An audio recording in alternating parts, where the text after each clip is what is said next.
또. 잘 지내셨죠? 네.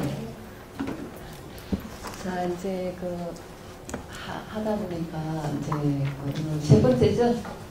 세 번째인데, 다음 주 되면 이제 화음을 갖다가, 강의를 좀 마무리를 하는데, 사실은 이제 화음경과 화음 사상을 갖다가 네 번에 걸쳐 갖고 한다는 거는 정말 큰 욕심이에요. 그래서 또 정말 큰 욕심인데 또 저 같은 경우에도 하나라도 더 알려드리고 싶은 욕심에 사실 내용을 너무 엄청나게 많이 넣어놨어요. 많이 넣어놨기 때문에 처음 화음을 공부하시는 분들이 이걸 내용을 다 안다는 것은 사실 어려워요.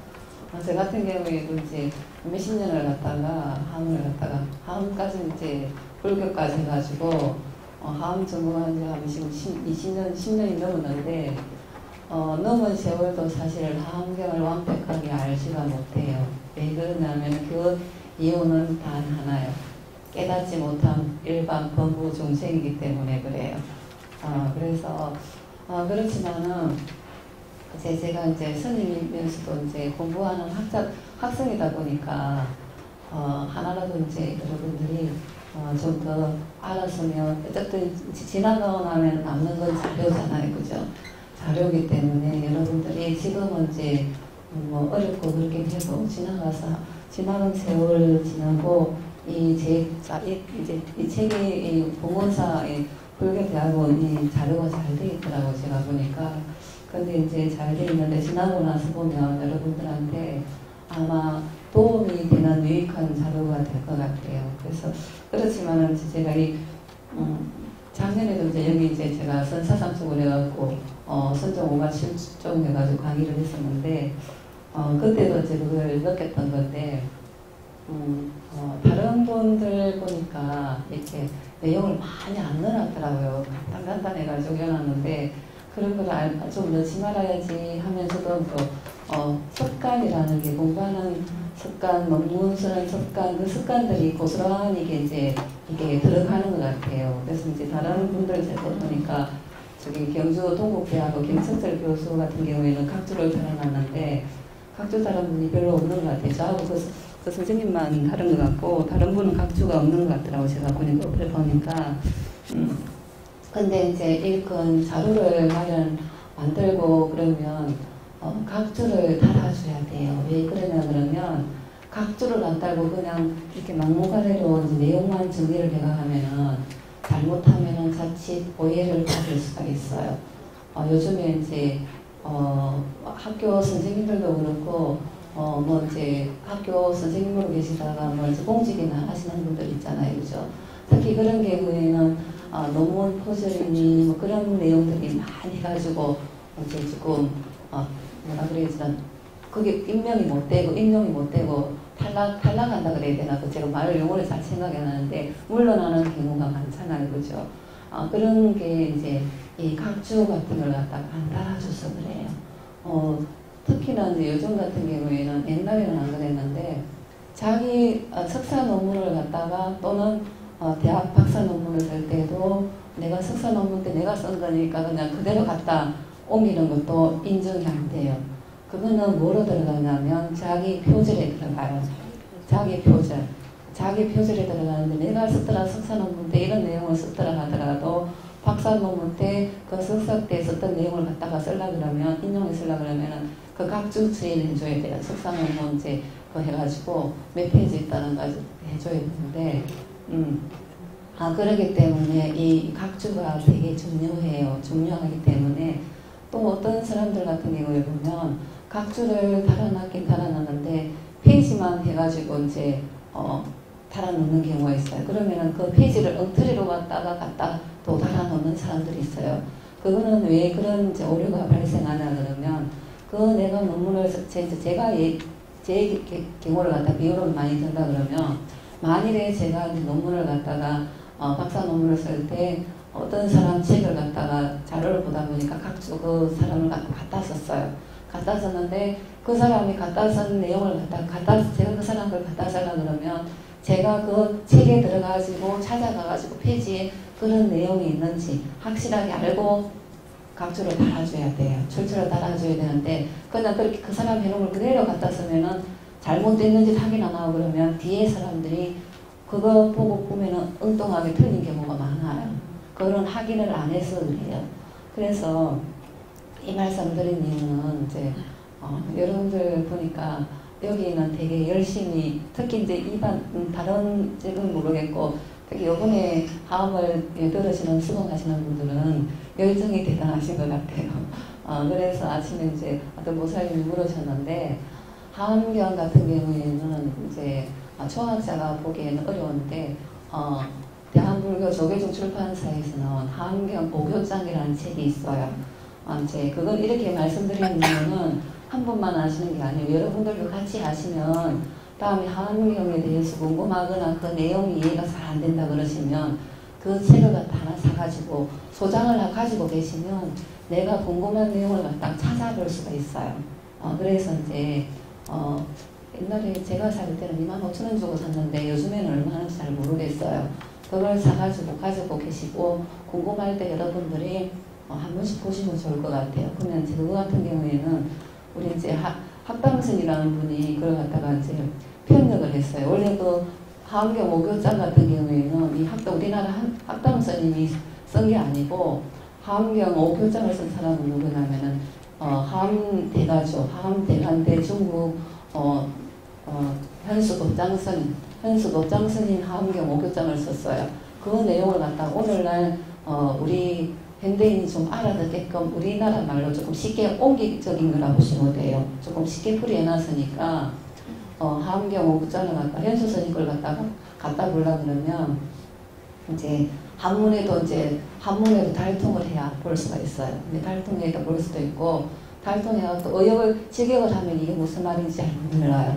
그랬는데 이제 우리나라 학담스님 같은 경우에는 그 화엄경 오교장을 갖다가 우리 알아듣기 쉽게 풀이를 잘 해놨어요. 그래서 여러분들이 화엄경 시편문이니 육상원문이니 이제 여러 가지 법계영이니 다른 내용들이 많아요. 그 내용들이 그게 오늘날 우리가 조금 쉽게 알아볼 수 있게끔 그걸 번역을 잘 해놨어요. 그래서 여러분들이 조계종 출판사에서 나와서 근데 또 제가 이렇게 말씀드리다가 전에 제가 학당 선생님을 잘 알아가지고 잘못하면 책 팔아주는 같이 오해가 될 수 있는데 저는 학당 선생님 얼굴도 몰라요.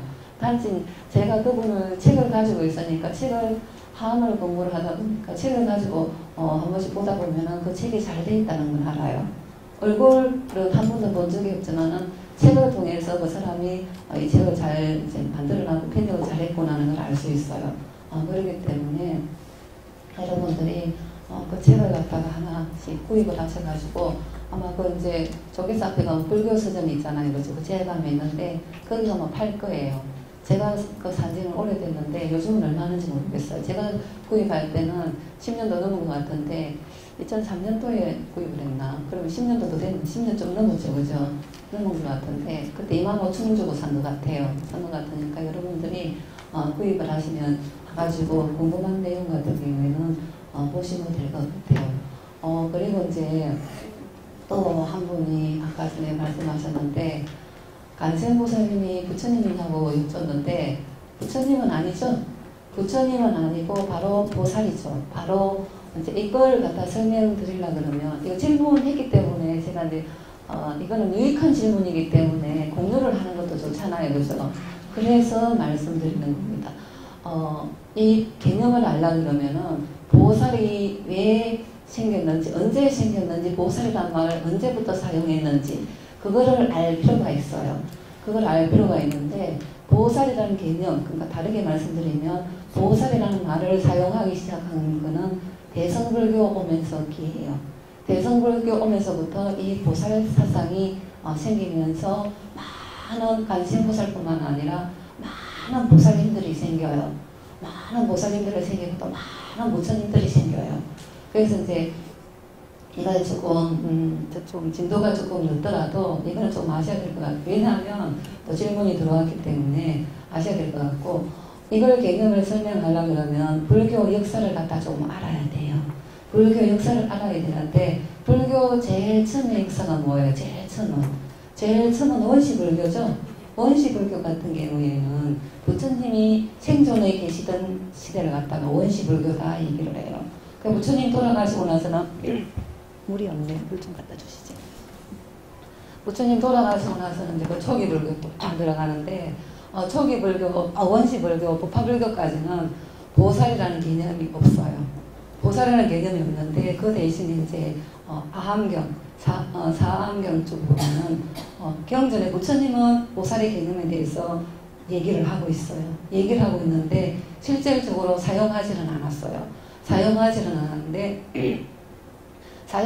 않았는데 그게 이제 원시불교 지나 부처님 돌아가시고 나서 초기불교, 부파불교 이제 그렇게 갈라지는데 부파불교 같은 경우에는 어떤 특징이 있냐 그러면 부처님이 돌아가시고 나서 부처님이 설법한 거, 말씀한 걸 갖다가 이제 뭐라 그래야 되나 정리하는 작업이라고 보면 될 것 같아요. 정리하는 작업인데 이 부파불교의 특징은 뭐냐 그러면 부처님이 남긴 가르침을 갖다가 잊어버리기 전에, 퇴색하기 전에, 사라지기, 우리가 이제 기억을 못할 수도 있잖아요. 그죠? 근데 그 정리할 필요성을 느끼고 스님들이 공부를 많이 해요. 공부를 많이 하는데 이제 그때 신도들 같은 경우 일반 불자들이 많이 찾아오게 되는데 찾아오면 스님이 가보면 여러분들 같은 경우에도 이제 그걸 갖다 가지고 이해가 되실 텐데 이렇게 말씀드리면 이해가 되실 텐데 여러분들이 너무 힘이 들어가지고 절에 찾아갔어요. 절에 찾아갔는데 감사합니다. 제가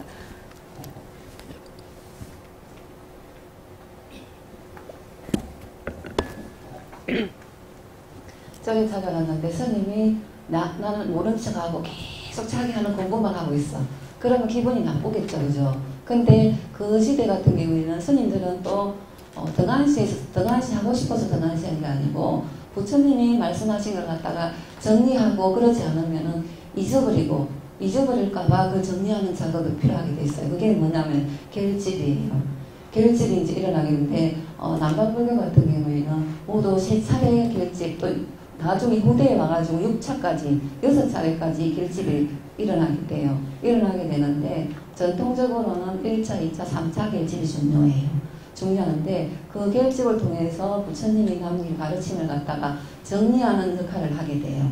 그때 이제 제가 저번 주 말씀드렸는지 모르겠는데 안한존자 깨닫지 못해가지고 거들지 못했다고 했잖아요. 그죠? 그렇게 해가지고 이제 나중에 들어가지고 결집을 하게 되는데 그게 1차 결집이에요. 1차 결집인데 그 결집의 역사가 뭐냐면 부파불교예요. 근데 부파불교에서는 또 부파불교 그대로 있는 게 아니고 사람들이 찾아오고 그러면은 스님들이 공부하고 부처님 그것만 하고 있으니까는 학문적으로 연구만 집중하다 보니까는 찾아오는 신도들을 갖다가 등한시했다고 대성불교들한테 조금 소외감을 주게 돼요. 사람들한테. 그래서 일어난 게 뭐냐면 대성불교 운동이에요. 대성불교 운동인데 이때 이제 부파불교 같은 경우에 18부파 또는 20부파로 분열이 돼. 근데 이제 여기서 분열이 된 이유는 뭐냐면은 머리를 막 육체적으로 육탄적으로 싸우는 게 아니고 논쟁, 그러니까 부처님이 남긴 가르침에 대해서 이견이 다른 거예요. 그러니까 이 사람하고 생각하는 게 다른 거예요. 그게 논쟁이라 그러는데 그렇게 하다 보니까는 20개 파까지 갈라져요. 그게 분열하게 되는 걸 갖다가 갈라진다 얘기를 합니다. 이제 갈라지고 되는데 그 특징은 부파불교의 특징은 뭐냐면은 한마디로 얘기를 하면은 법의 불교예요. 법의 불교. 아비달마 불교예요. 다르게 쉽게 말하면 학문 불교라고 보면 돼요. 학문적인 불교. 집중적으로 연구를 많이 했어요. 많이 했기 때문에 그 밑바탕이 돼가지고 그게 발달한 게 대성경전들이에요. 대성경전들인데 이 대성경전에서 특징은 또 뭐냐면은 대성불교 같은 경우에는 부파불교에서 약간 소외감을 느낀 사람들 그런 사람들 말 제가자 출가자 중심이 돼가지고 부처님 불탑 알죠? 불탑 자리를 모신 불탑을 중심으로 해서 일어나게 돼요. 그게 대성불교 운동이에요.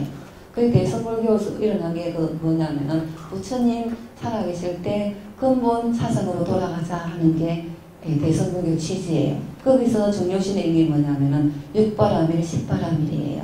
육바라밀, 십바라밀인데 이 대성불교면서 어떻게 되냐면은 불교가 신격화돼요.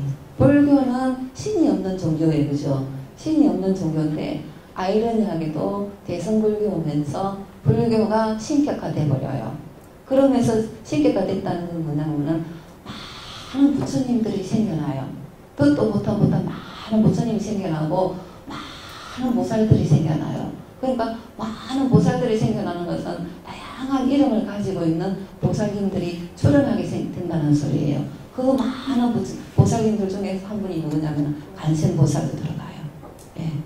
그러기 때문에 그리고 또 이제 여기서 또 여러분들이 연관시킬 수 있는 거는 뭐냐면 하암경을 갖다가 하암경이 누구를 위한 누구한테 설했다 그랬어요. 상근기 대보살이라고 그랬죠. 상근기 대보살한테 위주로 설을 하게 돼요. 그 상근기 보살은 누구냐면은 보영원수 보살도 되겠지만은 대성불교면서 많은 부처님들, 많은 보살님들이 생겨나는데 그 많은 보살님들이 그 상근기 보살에 들어가요. 그 중에 한 분이 누구냐면은 간센보살님이에요. 아까 누가 질문하셨죠? 네. 그래서 유익한 질문을 하셔가지고 지금 이렇게 이제, 대답을 드리는 거고, 그 많은 보살님들 중에 한 분이 간센보살님이고, 또 여기서 이제 수행계의로 보면은, 쉽게 말하면은, 지위로, 이제 지위라고도 얘기할 수 있겠는데, 지위로 보면은 부처님 바로 밑에 단계가 보살지위예요. 보살지위. 보살지위인데 그 보살지위는 바로 부처님 밑에 단계이기 때문에 깨달은 사람은 깨달은 사람이에요. 근데 완전하게 100% 부처님처럼 완전히 그렇진 않아요. 육신통 중에서 이제 유진통을 갖다가 빠진 사람이겠죠. 그죠? 어쨌든 깨달은 사람인데 부처님은 아니죠. 부처님은 아니에요. 그러니까 보살은 바로 부처님 밑에 단계에 있는 상근기 보살이라고 보시면 돼요. 그러니까 여러분들 같은 경우는 이제 불자시니까, 우리 봉원사에도 성각들이 많잖아요. 그죠? 많은데 지장보살도 있고, 관세보살도 있고, 미륵보살도 여러 가지 종류의 이제 성각들이 있는데, 다 명칭이 틀리잖아요. 그죠? 틀리는데, 그 명칭이 틀리는 건 뭐냐면, 중생의 근기가 다 다르기 때문에 그래요. 중생의 근기가 다 다르다는 건 뭐냐면, 알아듣는 수준이 다 다르다는 소리예요. 쉽게 말을 해서 알아듣는 사람이 있는가 하면은, 아주 되게 풀이고 또 풀이하고 풀이해야 알아듣는 사람이 있어요. 그래도 또 못 알아듣는 사람들이 있어요. 풀이하고 풀이했는데도 못 알아들을 경우에는 비유로 들어요. 비유. 이 사람이 이렇게 이제 이렇게 했다고 비유까지 들면은 알아듣는 사람이 있어. 그러니까 그 알아듣는 사람 중생의 근기가 다 다르기 때문에 다양한 부처님이 생겨나고 다양한 보살님들이 생겨난 거예요. 그래서 대성불교 오면서 많은 부처님, 많은 보살님이 생겨있고 또 부처님이 신이 아닌 신이 돼버려요. 신이 아닌 신이 돼버리고 또 하나 특징은 뭐냐면 이제 하암경의 교주는 누구예요? 교주는 비로자나 부처님이라고 그러셨잖아요. 그죠? 비로자나 부처님인데 이 비로자나 부처님이 석가모니 부처님하고 다르냐? 아니에요. 같은 분이에요. 같은 분인데 여기서 또 비로자나라는 말을 쓴 거는 이 비로자나는 우리 한영어로 풀이하면 강명변조예요.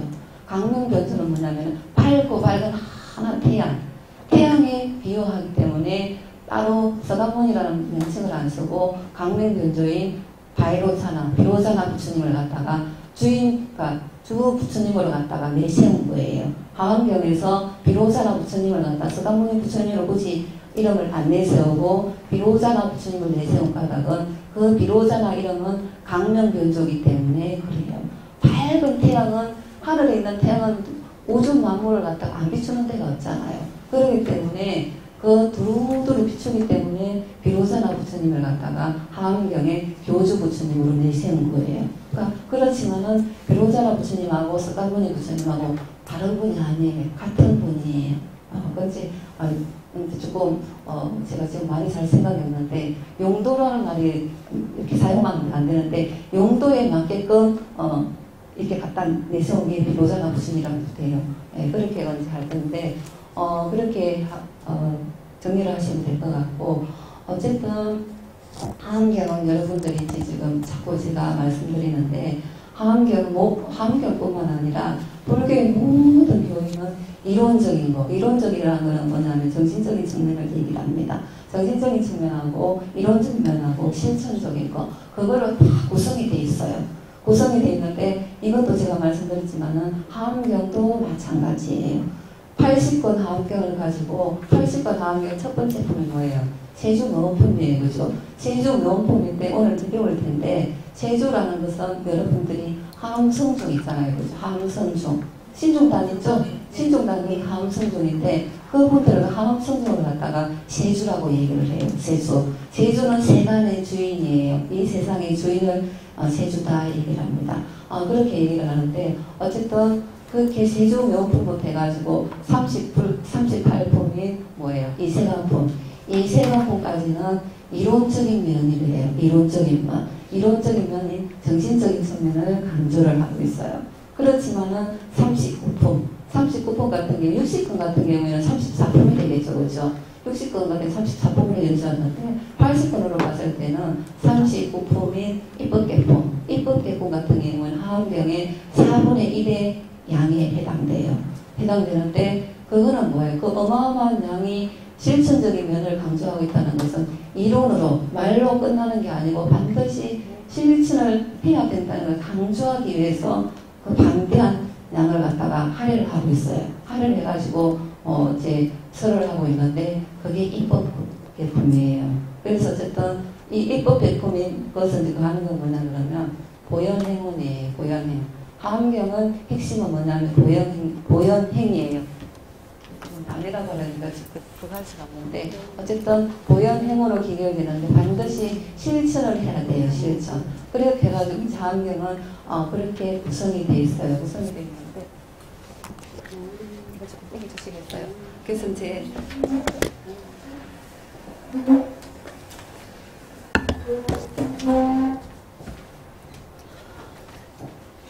그러니까 여러분들이 다른 건 다 안 기억하셔도 제가 지금 오늘 핵심적인 내용을 말씀드렸잖아요. 그죠? 그거는 여러분들이 기억하시면 좋을 것 같아요. 지금 하나씩 조금만 더 말씀드릴게요. 그리고 이제 대성불교, 우리 한국 같은 경우에는 북방불교다 보니까 대성불교권이에요. 그죠? 대성불교권인데 대성불교 다음에는 뭐예요? 밀교예요. 밀교. 밀교는 풀이하면 뭐냐면 비밀불교를 얘기를 합니다. 비밀불교를 얘기를 하는데 지금 우리 이제 아까 우리 봉호사도 지금 40km 시간이니까 법당에서 옥탁지 가잖아요. 그죠? 이게 밀교에 들어가요. 밀교에 들어가는데 이 밀교는 비밀불교인데 이런 걸 옥탁지 가는 거는 이 비밀불교에 들어가요. 원래 우선 불교 정식으로 봤을 때는 이런 게 없었어요. 이런 게 없었는데 대승불교 오면서 불교가 인도 땅에서 점점 쇠락해져요. 다르게 말하면 망해가요. 점점 없어져요. 없어져 가는데 그때 불교인들이 살아남기 위해서 힌두교, 자이라교 있는 의식들을 갖다가 받아들여요. 받아들인 게 뭐냐면 이 비밀불교예요. 비밀불교가 의식을 받아들이고 그러면서 그러는데 지금 오늘날 우리 한국에서 법당에서 하고 있는 게 이 비밀불교 의식이라고 보시면 돼요. 왜? 불교가 살아남으려면 명맥을 유지하기 위해서. 그 비밀불교 다음에서는 이제 밀교인데 밀교를 비밀교라 하는데 밀교가 끝으로 인도에서는 불교가 없어지게 되죠. 멸망하게 됩니다. 네, 그런 불교 역사가 있으니까 이거는 이제 불자니까 어쨌든 여러분도 수업 받으니까 그래서 아마 다른 수업 시간에도 이런 거 다 말씀해 주실 텐데 혹시나 싶어서 제가 이제 말씀드린 거니까 그렇게 하시면 될 것 같습니다. 자, 그리고 이제 하암경 교술 내용을 보면은 이거는 이제 하암경에는 어떤 내용들이 설해져 있는지, 설해져 있는 가르침을 갖다가 교설이 다 얘기를 합니다. 교설이 다 얘기를 하는데 하암경 이제 이게 80하암 같은 경우에는 7,9에 39%로 이루어져 있어요. 외국에서는 총 45,000개송으로 이루어져 있다 그래요. 근데 또 하암경 같은 경우에는 이 꼭 불교인뿐만 아니라 일반적으로 봤을 때도 되게 잘 돼 있는 경전이에요. 정말 잘 돼 있는 경전이에요. 그리고 이제 어쨌든 그렇게 됐는데 수승한 경전이다 얘기를 합니다. 얘기를 하고 7,8회 같은 경우에는 여기서 철학만 많이 나오는 아마 여러분들 제가 그 내용 보면 교재에 보면 그 밑에 제가 각적을 달아놨는데 설화 뭐라 그래서 설한상수입니다. 설한상수. 설하는 것은 설한상수를 얘기를 합니다. 설한상수를 얘기하고 설한 장소를 얘기를 하고 해는 모임이에요. 모임 횟수. 모임 횟수를 갖다 해라 얘기를 합니다. 그러니까 이제 여기 같은 경우에는 이 80건 같은 안 사용을 안 했는데 이걸 눌러야 되는데 설한 장소를 갖다 얘기를 하는데 이거는 80건 같은 경우는 7장소에서 9번 모였다는 소리예요. 최초무예니까 7장소에서 9번 모였다는 소리고 이것까지는 모르고 이제 여기 보면 설하는 것은 설하는 장소고 지상은 우리가 살고 있는 땅이죠. 그죠? 사바세계를 얘기하는데 지상에서 세 번 설해져요. 천상은 타자대축불이고 욕계죠. 천상 같은 경우에는 4번을 갖다 설하고 있어요. 그래서 7,800나 얘기를 합니다. 그리고 이제 여기서는 좀 전에 말씀드렸죠. 이 해라는 것은 개화설 모임 횟수인데 여기서 9번 모였다는 소리예요. 9번 모였다는 소리고 이 품이라는 말이 있는데 이 품이라는 것은 내용으로 분류한 것을 갖다가 품이다 얘기를 하고 있습니다. 그러니까 각 품마다 내용이 다르게 분류됐다는 소리예요. 그러니까 80번 같은 경우에는 39품으로 이루어지기 때문에 그 품의 내용이 다 다르죠. 이거 조금 볼게요. 여기 보면은 80하면 이제 쓰레진 내용을 보면은 이건 쭉 보시고 첫 번째 해요. 1회죠. 1회를 갖다 초회라고도 얘기를 합니다. 초회라고 얘기를 하는데 법보리장이에요. 이거는 법보리장 같은 경우는 지상이에요. 지상이고 여기서 6품이 설해져요. 6품이 설해지고 여기서 이제 이것도 좀 제가 말씀드린 것 같은데 하암경 같은 경우에는 주로 이제 보살들이 상등기 대보살들이 설을 하게 돼요. 부처님을 대신해서 설하게 되는데 이 설주가 주인이 되는 설한 주인공이죠. 주인 보살이 누구냐? 보현보살이에요. 보현보살 같은 경우에는 여러분들이 아마 불상 같은 거 보면은 코끼리 있잖아요, 그죠? 코끼리 타고 있는 그분이 이제 보현보살이라고 보면 돼요. 보현보살이 이제 설을 하게 됩니다. 여기서 부처님의 이제 자내정 경계. 이거는 불자내정 경계라는 것은 깨달음의 경계예요. 깨달고 나서 그 안에 부처님의 경계를 갖다가 불자내정이라 하는데 이렇게 얘기를 하고 이거는 경전 부분은 보현보살에서 했기 때문에 보현경전에 들어갑니다. 들어가고 내용 대상은 누구냐? 부처님이죠. 이거 책에 다 있어요. 사진 안 찍으셔도 돼요. 예, 도표 제가 해놨죠. 이건 설명하라고 제가 다시 만드는 거니까. 두 번째는 이해는 어디냐면 이것도 역시 지상이에요. 지상은 어디냐면은 보강명전에서도 6품이 설해져요. 여기서는 설주보살이 누구냐면 설한보살이 누구냐면은 문수보살이에요. 문수보살인데 여기서는 이 신은 믿을 신자죠. 믿을 신자인데 여기는 제가 하나만 해놨는데 앞에 요 신자 앞에 십자가 들어가요. 십자가 들어가는데 10가지 믿음에 대해서 설을 하고 있어요. 설하고 있는데 이 내용 같은 경우에도 10주 10평 이 같은 경우에도 그 하암경 5번장에 들어가면 잘 있어요. 선생님 보시면 될 것 같고 이거는 문수보살이 설이기 때문에 문수경정에다 얘기를 하고 있고 이 내용 대상은 중생이에요. 중생이고 3회는 도리천에 이제 1회 2회 같은 경우에는 우리 살고 있는 사바세계 인간세계에서 설했다 그러면 3부부터 이제 여기까지 해가지고 이제 3, 4, 5, 6까지는 어디냐 그러면 전상에 설해져요. 장소가 설법된 장소고 옮기는 거예요. 보임 장소가. 전상으로 가는데 이거 도리천이에요. 도리천에서는 도리천에 아마 여러분들 인도 성지순례 가시다 보면 부처님이 어머니 마야부인을 갖다가 제도하기 위해서 도리천에 올라갔다는 그 성지 가보셨어요? 지금 제가 이름이 생각 안 나는데 거기서 이제 그 성지가 남아있어요. 남아있는데 조금 아이러니하게도 그 성지가 불교 성지이기도 하면서 불교 성지라기보다도 요즘은 그 힌두교 있잖아요. 그렇죠? 힌두교인들이 그게 많이 촬영하더라고요. 다음 여러분들 인도 성지순례 가면은 그 아상카라 있던 것 같은데 가상카였는가 하여튼 한번 것 같은데 그쪽은 힌두교 성지순례 해가지고 잘 꾸며놨어요. 그게 이제 도리천에서는 이제 어머니 마야부인을 갖다가 제도하기 위해 올라가죠. 상카시라고 해요. 상카시아 맞다. 상카시아 올라가게 되는데 여기서 사내에서도 이제 도리천에서 6품이 설해져요. 6품이 설해지고 이때 설주보살은 누구냐면 법회보살이에요. 법회보살이고 여기서는 10주에 대해서 설을 하고 있어. 10주. 이 10주라는 것은 나중에 볼 텐데 10가지 주하는 장소를 얘기를 합니다. 주하는 장소는 이제 보살 수행기하고도 연관이 되고 또 여기 요 사일 같은 경우에는 야마천, 여기 천상이에요. 이 천상이라는 것은 다른 종교에서는 천국이라 그러죠. 천국이라 그러는데 불교에서는 천상이다 얘기를 합니다. 이 야마천에서 이제 하게 되는데 여기서는 내품이 설해져요. 내품이 설해지고 여기서 설주보살은 누구냐면은 봉든님 보살이에요. 근데 이게 되나요? 이거 되나요? 예. 무거운 것 같아서.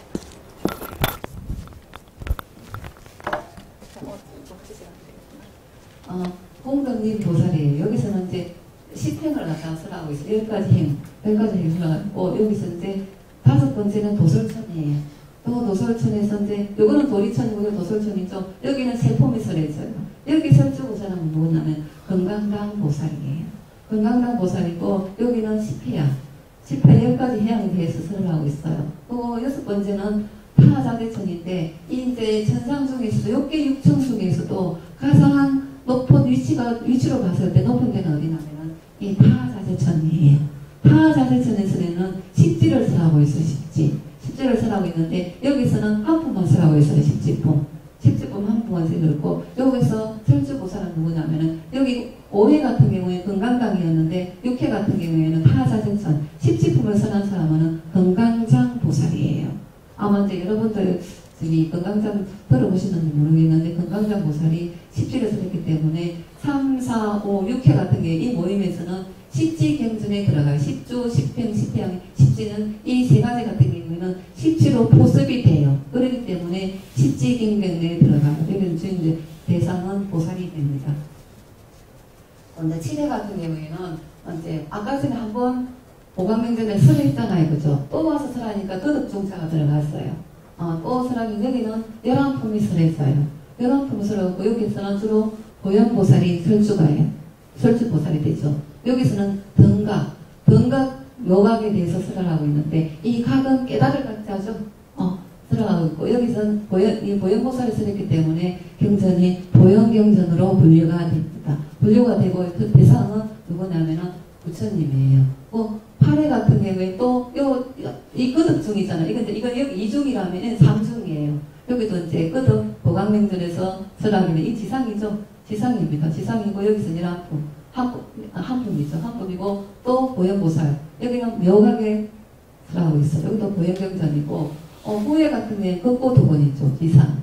기수 극고도건이죠. 앞에 기수가 빠졌어요. 줄여가지고 극고도건이라고 하는데 기수 극고도건을 얘기하면 지상이죠. 여기 상품설 했는데 문수에서 보현보살이 설하게 되고 여기는 해탈문이죠. 이 구회 같은 경우에는 뭐라 그랬어요? 이세간품 타함이 입법개품이라고 그랬죠. 이 구회 같은 경우에는 39품에 들어가요. 입법개품을 얘기를 하고 있는데 여기서 이제 문수 해가지고 보현은 나가는데 여기서 해탈문을 갖다 하고 있고 설을 하고 있는데 여기는 다양한 53명의 선지식들을 찾아다니면서 선제동자가 그들이 깨달은 거, 그들이 수행을 갖다가 다 받아들이고 자기 것을 해가지고 성화를 시켜갖고 깨달음에 들어가요. 그래서 이제 입법에 들어간다 해가지고 이제 하는데 총으로 설하고 있죠.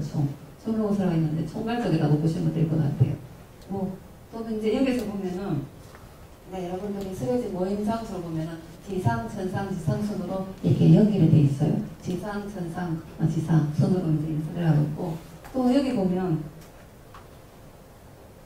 여기 이제 서가모니 부처님의 성도 장소가 정말 불량이죠. 보강명전 또는 보강법당이라고도 얘기를 합니다.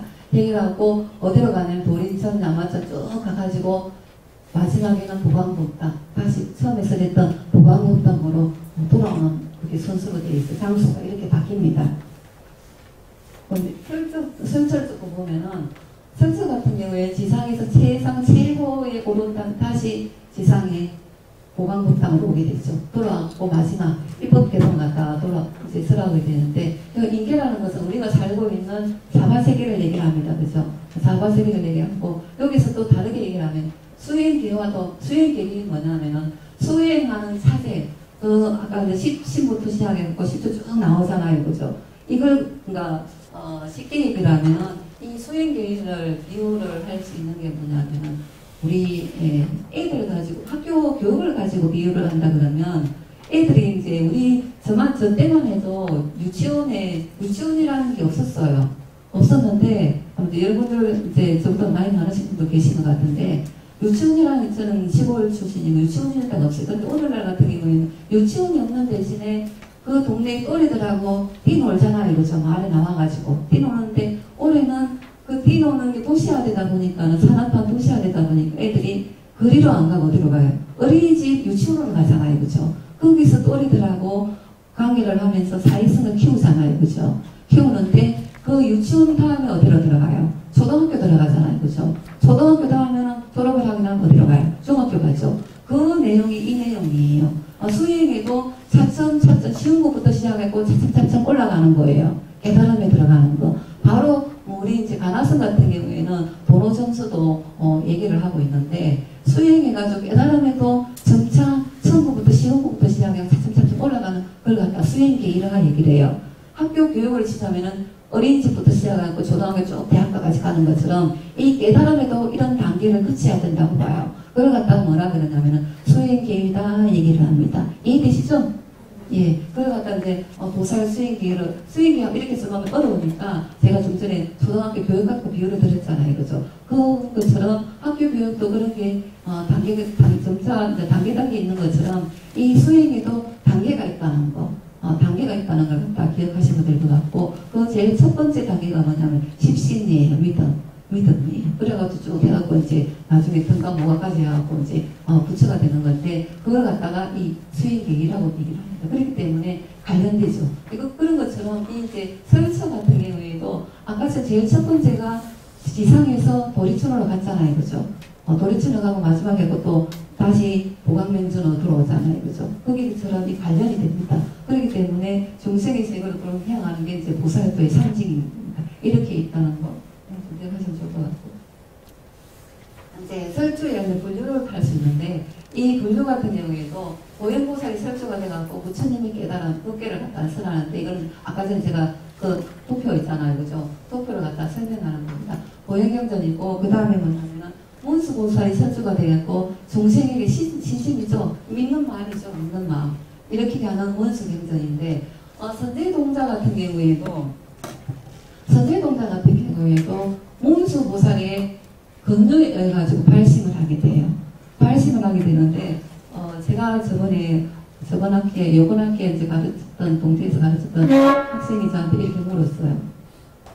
며칠 전에 문자가 들어왔어요. 들어왔는데, 교수님, 그러면서 뭐라 얘기냐면은, 서원하고, 발심하고, 서원하고, 기도하고, 기원하고, 어떻게 차이가 나냐고 그렇게 물어봤어요. 나는 바빠 죽겠는데. 그렇게 물어봤어요. 제가 뭐라 그랬냐면은, 여기서 서원하고, 발심하고, 기원. 어느 게 제일 높은 것 같아요? 지위로 봤을 때. 서원이에요. 네. 서원이고, 그 다음에는 뭐냐면 발심이에요. 그 다음에는 기원이에요. 그러니까 이렇게 크고, 이제 우리 크고 작고가 있잖아. 그거 따질 때, 기원 같은 경우에는 개인적이라고 볼 수 있어요. 개인적인 거.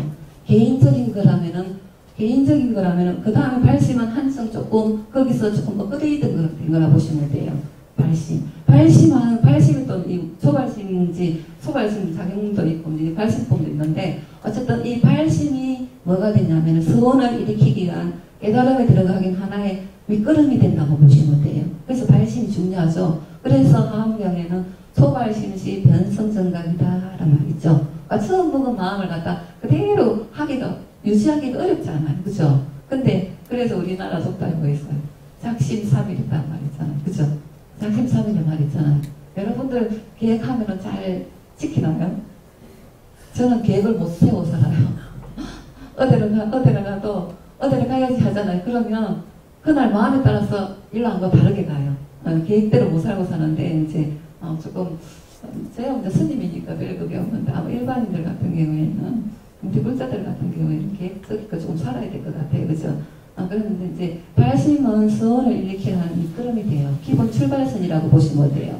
그 발심을 통해 가지고 서원이 이루어지죠. 서원이 뭐냐면은 보현행원에 들어가겠죠. 그죠?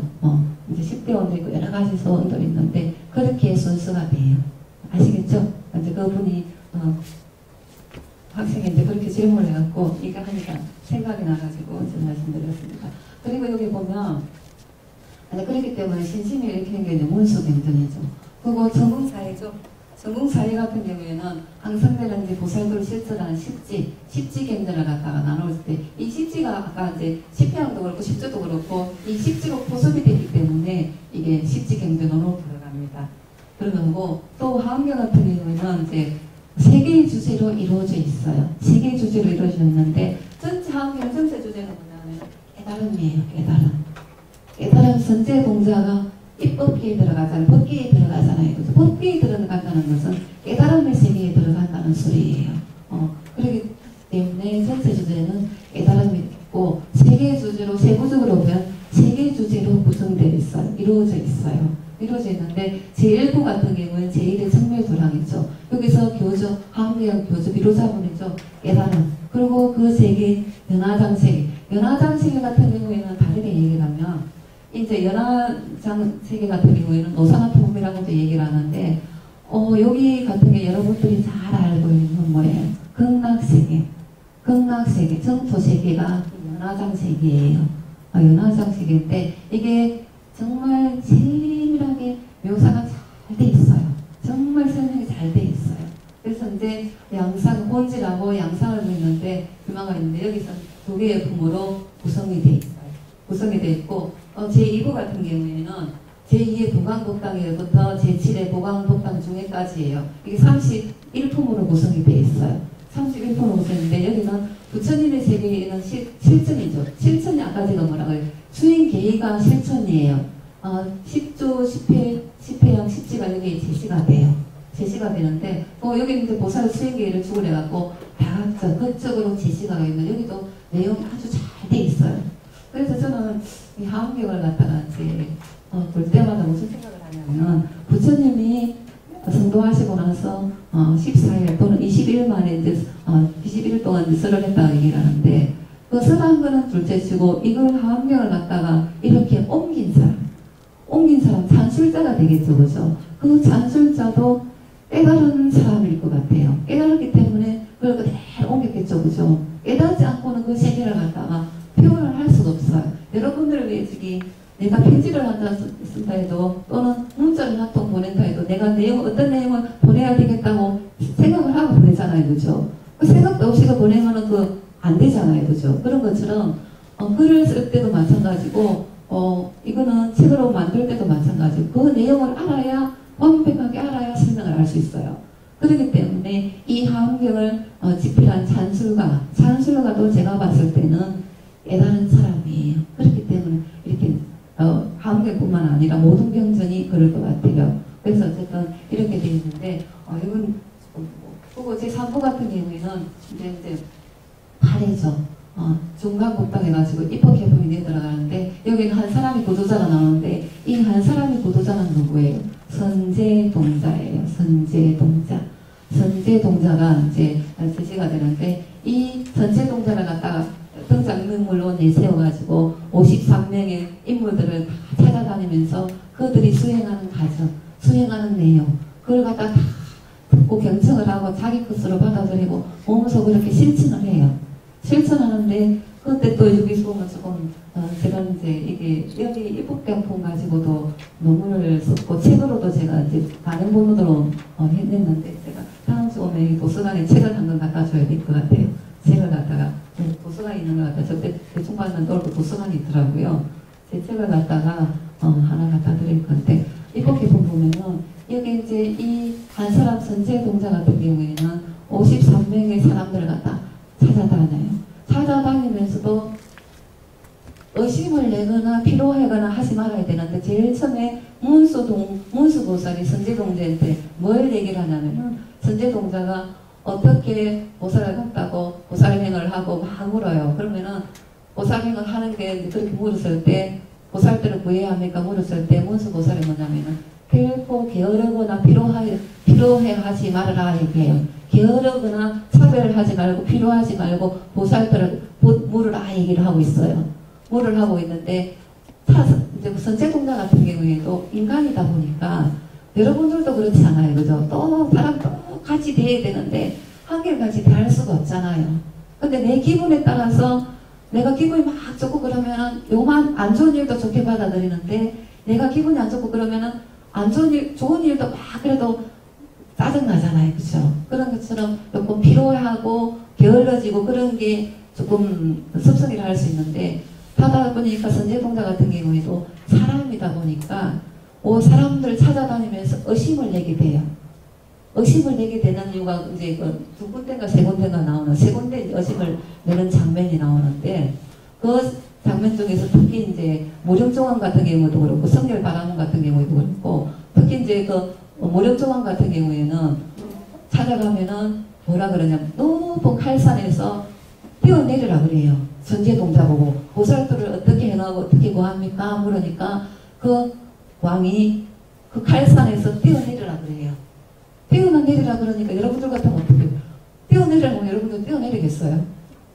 안 때리라 그랬죠. 당연히 왜 나는 뛰어내리면 난 죽을 텐데 왜 뛰어내리라 그럴까?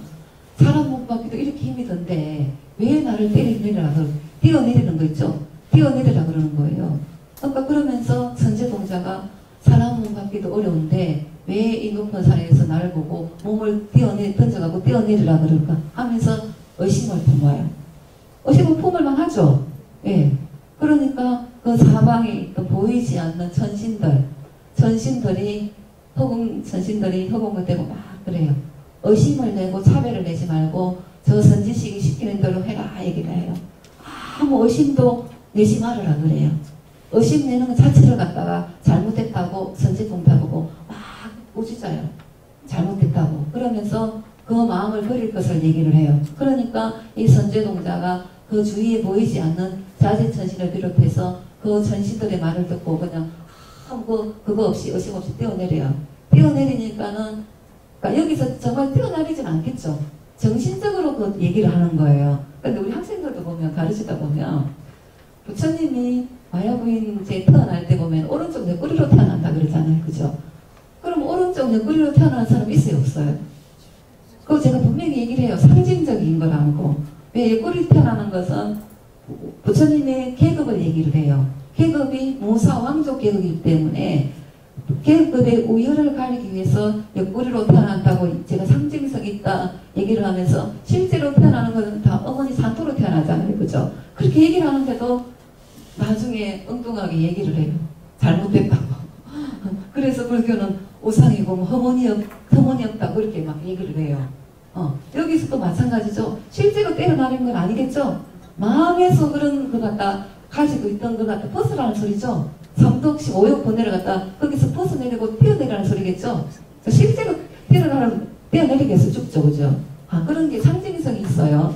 상징성이 있는데 어쨌든 그런 걸 갖다 뛰어내리라 그래가지고 아무 기득권 없이 뛰어내리죠. 그러니까 그 깨달음의 그 모령조왕이 성취한 태탈문을 갖다가 바로 정득을 하게 돼요.